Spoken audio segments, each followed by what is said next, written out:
Voilà, donc on va continuer. Donc je disais, alors cette fois-ci, on va utiliser un JSON plus complexe avec la désérialisation pour pouvoir manipuler ce JSON. Donc ici, on voit que là, c'est un objet et là, c'est un tableau. Donc c'est un objet qui contient des tableaux. Ensuite, un autre objet en bas qui contient des membres et des valeurs, tout simplement. Donc c'est pas un cours de JSON, donc je vais juste vous montrer comment utiliser la sérialisation et la désérialisation pour utiliser ceci. Parce que quand on lance un web service, il peut nous envoyer des résultats au format JSON, et ce format JSON, on peut le sérialiser. Après, on a besoin de le désérialiser, mais en obtenant toujours les mêmes structures. L'avantage, c'est quoi? Par exemple, je voulais afficher tout ça dans une zone répétée pour faire une liste. Donc si j'utilisais le parcours, il fallait que moi-même je le dise title. En fait, c'est un peu complexe, donc je vais vous montrer une nouvelle méthode plus simple grâce à la désérialisation d'utiliser ce JSON. Voilà comment ça va se passer.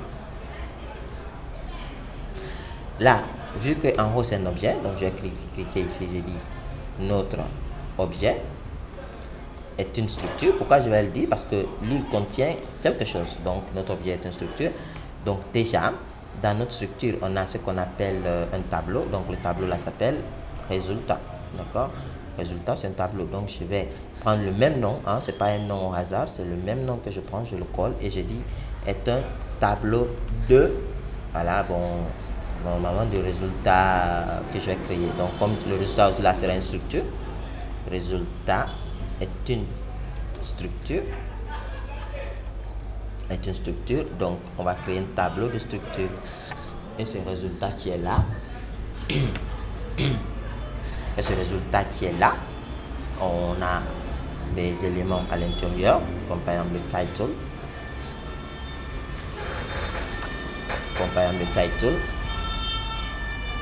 et bon voilà, je mets le même nom, hein, pour pas que tu laisses le S derrière, on met le même nom. Donc on a le link, donc je vais mettre là est une chaîne, donc j'enlève le S derrière. Après là on va mettre ça qui est une chaîne. D'accord, là j'ai respecté la convention, alors je mets tout normalement.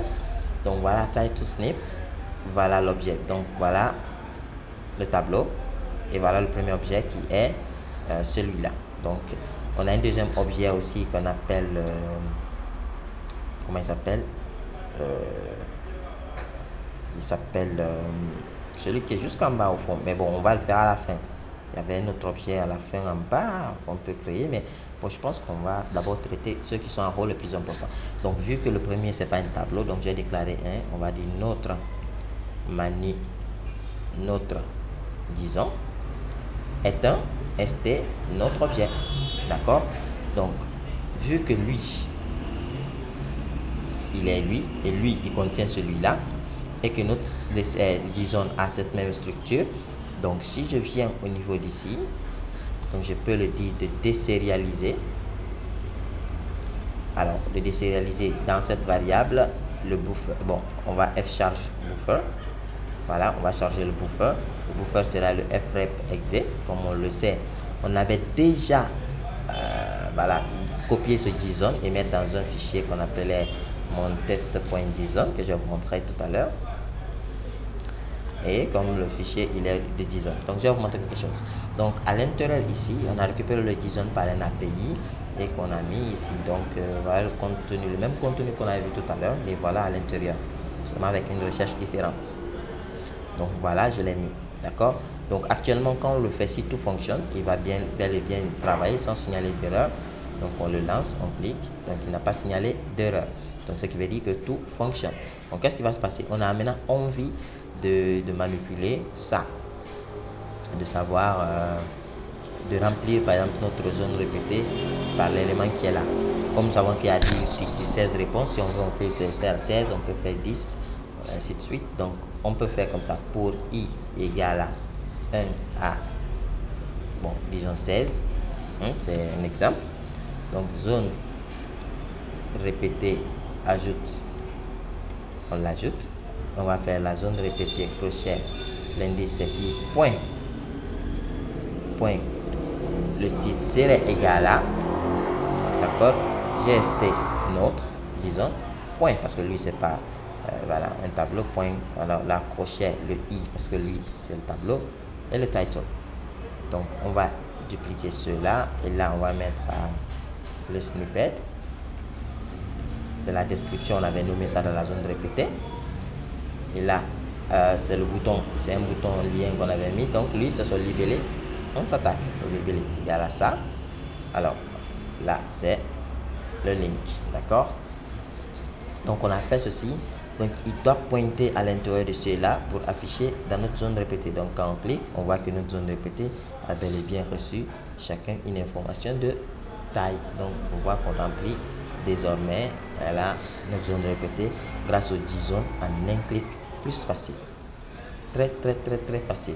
Donc, alors là, peut-être je vais vérifier quelque chose, voir si à travers cette méthode, on peut toujours récupérer un disons point result point occurrence.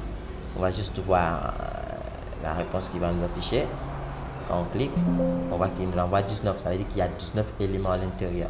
Donc, au lieu que j'utilise le 19 explicitement, je peux utiliser cette information-là pourvu que ce soit que la taille qui se trouve dans notre JSON.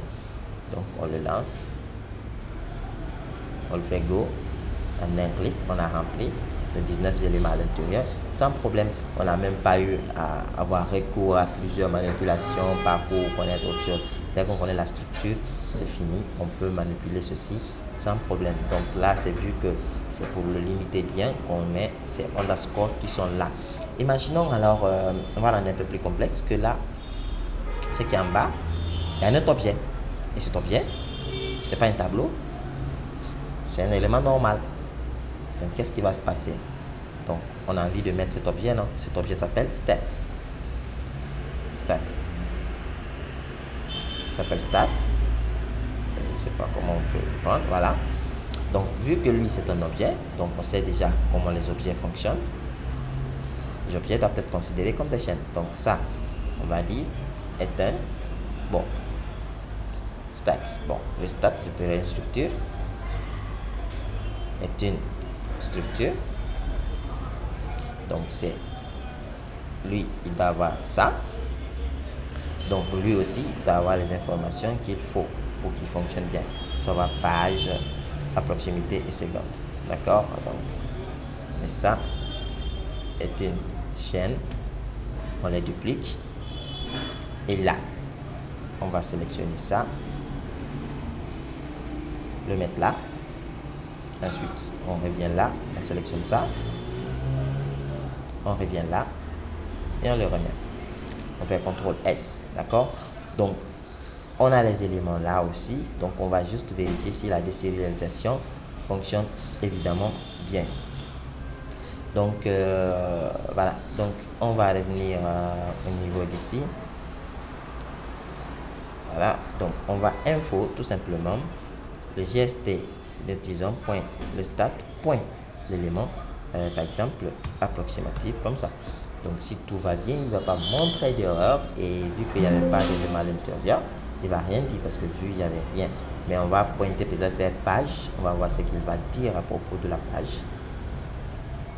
Donc on va prendre page, on va lancer. Normalement il doit afficher nul parce qu'il y a nul à l'intérieur de cette page. Donc grâce à la désérialisation, on voit, bon, là forcément il va rien afficher de toute façon, il n'y a pas de données dedans parce que nul correspond à rien au fait, d'accord? Nul correspond évidemment à rien, sauf si par exemple je viens intentionnellement à l'intérieur ici pour juste des faits de test, ouvrir, chercher page et taper ici par exemple salut, fermer la griffe, enregistrer. Peut-être maintenant essayer de lancer, voir ce qui va se passer. Il est là, le salut, il est venu évidemment. Donc c'est comme ça parce que la désérialisation, il est plus rapide pour manipuler les disons. Vous voyez, donc on peut sérialiser cette structure et la désérialiser de la même manière. Et donc merci, et posez-moi d'autres questions, je serai à l'écoute pour vous répondre. Merci.